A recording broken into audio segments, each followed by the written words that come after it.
Puncak kejayaan era klasik kuno Indonesia pada abad ke-9 ditandai dengan berdirinya bangunan monumental di dataran tanah Jawa pada waktu itu. Kemegahan Borobudur yang termasyhur hingga saat ini menyimpan banyak misteri tentang proses berdirinya dan nilai fungsi dari bangunan tersebut. Kehadiran Borobudur oleh Samaratungga, Raja Mataram kuno atau kerap disebut Medang dari Wangsa Sailendra, menjadi salah satu saksi sepak terjang tokoh wanita yang berperan pada era itu. Pramodawardhani 833 sampai 856 Masehi. Dirinya adalah anak sulung Samaratungga yang namanya tercatat di beberapa prasasti yang terbit di seputar abad ke-9 di tanah Jawa, khususnya Kerajaan Medang di bumi Mataram. Nama Pramodawardhani ditemukan dalam prasasti Kayumungan tanggal 26 Maret 824 Masehi. Menurut prasasti itu, dia meresmikan sebuah bangunan Jinalaya bertingkat-tingkat yang sangat indah. Bangunan ini umumnya ditafsirkan sebagai Candi Borobudur. Sementara itu, prasasti Tri Tepusan tanggal 11 November 842 Masehi menyebutkan adanya tokoh bergelar Sri Kahlunan yang membebaskan pajak beberapa desa agar penduduknya ikut serta merawat Kamulan Bumi Sambara, nama asli Candi Borobudur. Maharaja Samaratungga kemudian lengser ke Prabon pada 833 Masehi. Pramodawardhani ditetapkan sebagai putri mahkota Mataram. Namun ada pihak yang tidak terima dan merasa lebih berhak melanjutkan tahta. Sosok ini bernama Balaputradewa. Pertikaian sengit keduanya tetap terjadi. Dibantu suaminya Rakai Pikatan, Pramodawardhani menang. Balaputradewa terpaksa harus minggat dari Medang dan pergi ke Sumatera. Di sana dia mewarisi kerajaan Sriwijaya dari kakeknya, Dharmasetu. Diyakini Dharmasetu merupakan ayah Balaputradewa dan Samaratungga. Pernikahan beda agama yang mempersatukan kerajaan. Pernikahan antara Pramodawardhani dan Rakai Pikatan juga tergolong unik. Pasangan ini berasal dari dua dinasti besar di Jawa yang memiliki agama berbeda. Pramodawardhani menjadi ratu pertama yang tercatat dalam sejarah Indonesia yang menikah dengan beda agama. 3 abad kemudian, Ken Arok, Raja Singasari penganut Hindu, mengawini Ken Dedes yang beragama Buddha. Pernikahan antara Pramodawardhani dengan Rakai Pikatan menjadi momen bersatunya keluarga kerajaan yang telah lama berseteru. Hal ini juga membuat pemeluk Hindu dan Buddha bisa hidup dengan rukun. Memerintahkan pembangunan candi.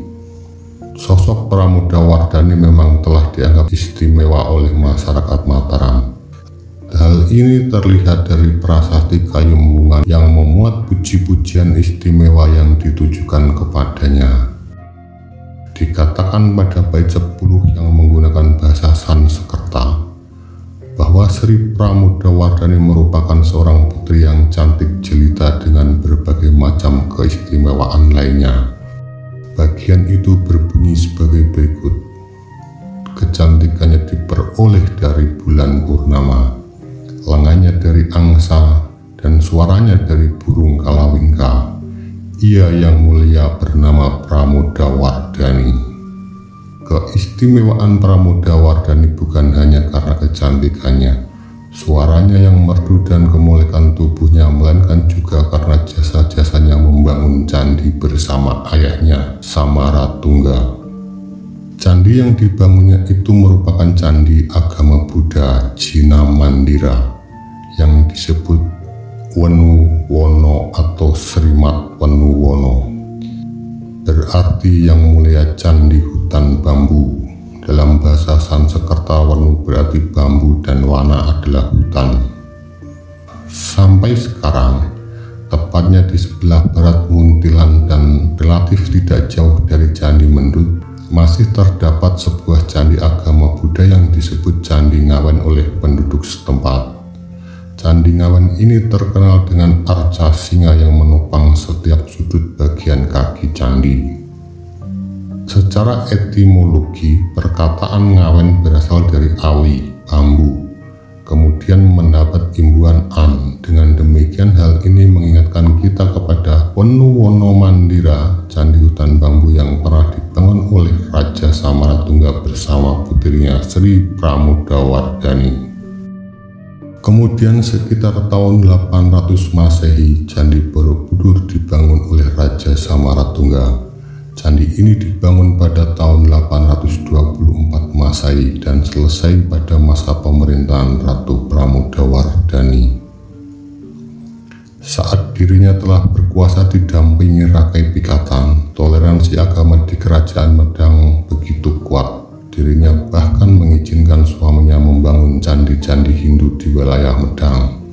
Sebaliknya, Rakai Pikatan pun tidak segan-segan membantu pendirian candi-candi umat Buddha. Saat itu Rakai Pikatan memerintahkan untuk membangun candi-candi Siwa, yaitu Percandian Loro Jonggrang di Prambanan, yang saat ini dikenal dengan kompleks candi Hindu terbesar di Indonesia. Sedangkan candi kecil lainnya yang berada di kompleks Candi Prambanan dibangun pada masa raja berikutnya. Rakai Pikatan juga ikut menyumbang untuk pembangunan candi-candi Buddha, termasuk di wilayah Pelausan dekat Prambanan, kini perbatasan antara Yogyakarta dan Kabupaten Klaten. Candi itu dikenal sebagai monumen cinta Rakai Pikatan kepada istrinya Pramodawardhani. Candi-candi tersebut didirikan masyarakat secara gotong royong tanpa memandang agama, baik Buddha maupun Hindu membantu membangunnya. Hal ini menunjukkan kedamaian dan kerukunan antar umat beragama di bawah pimpinan Pramodawardhani. Di tengah kerukunan keluarga besar dalam memerintah Kerajaan Medang, tersimpan suatu persoalan bahwa Rakai Pikatan dianggap terlalu dominan dalam pemerintahan daripada istrinya. Rakai Pikatan sejatinya ingin melenyapkan kekuasaan Wangsa Sailendra. Untuk mencapai maksud tersebut, dia menikahi Pramodawardhani sekaligus berhasil mendebak Bala Putra Dewa. Dirinya melakukan manuver dengan hati-hati dan penuh kesabaran selama bertahun-tahun. Setelah mendapatkan posisi sebagai raja, Rakai Pikatan kemudian sedikit demi sedikit mengambil kekuasaan. Misalnya saja Raja Sanjaya itu akhirnya berhasil memindahkan pusat pemerintahan Kerajaan Medang yang semula berada di Mataram, Yogyakarta ke daerah Mamratipura atau Kedut Temanggung, kemudian membangun Candi Prambanan, candi Hindu termegah di Jawa. Pembangunan Candi Prambanan itu salah satu bentuk perebutan kekuasaan sekaligus kebangkitan Wangsa Sanjaya. Konsolidasi dinasti Rakai Pikatan menandai permulaan zaman baru yang mesti diresmikan oleh pembangunan sebuah kompleks percandian besar. Benar atau tidaknya perakiraan itu, Pramodawardhani adalah ratu yang luar biasa dalam sejarah Kerajaan Mataram kuno.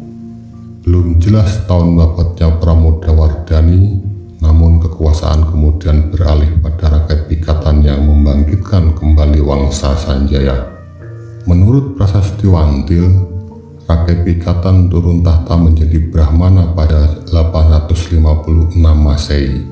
Tahta dilanjutkan oleh Dyah Lokapala, Rakai Kayuwangi. Mataram kuno masih bertahan sampai beberapa generasi. Tapi karena banyak terjadi pemberontakan, mereka tidak bisa berjaya seperti para pendahulunya.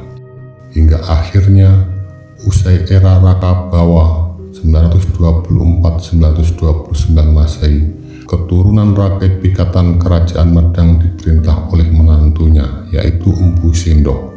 Ia lantas memindahkan pusat kerajaan ke Jawa Timur karena letusan dahsyat Gunung Merapi.